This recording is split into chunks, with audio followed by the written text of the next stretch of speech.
Pourquoi avez-vous dit qu'Emmanuel Macron n'était pas de France? Parce que ça, j'ai pas compris.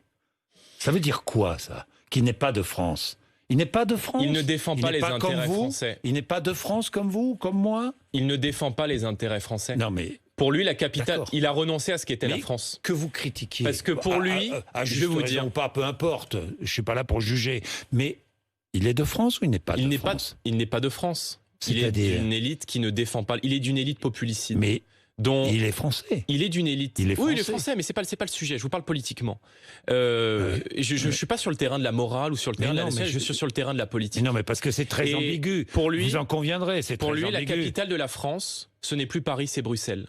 Et on le voit d'ailleurs au travers des différentes déclarations du plan européen qu'il a présenté il y a quelques jours avec Madame Merkel.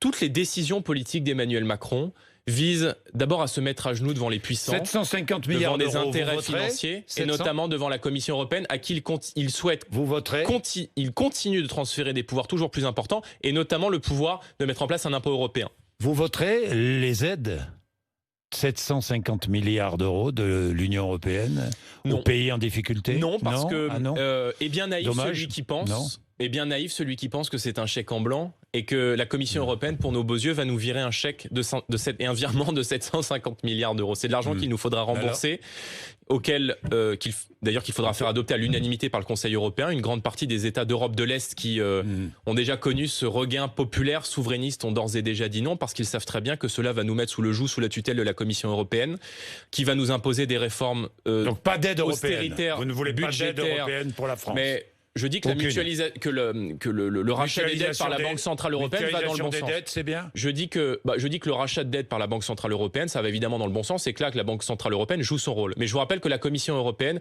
est responsable des cures d'austérité massives qui ont été imposées à la France, que la Commission européenne a notamment en matière de santé imposé à 63 reprises et demandé à 63 reprises aux États membres qu'ils baissent leurs dépenses de santé. Alors Emmanuel Macron, il croit dans une chimère européenne qui n'existe plus, et plus que jamais, je crois que nous avons besoin de remettre les traités sur la table et d'aller vers une coopération entre États. L'Union européenne a montré son inefficience totale durant cette crise, à tel point que nous avons dû en implorer à la Chine de nous livrer des masques.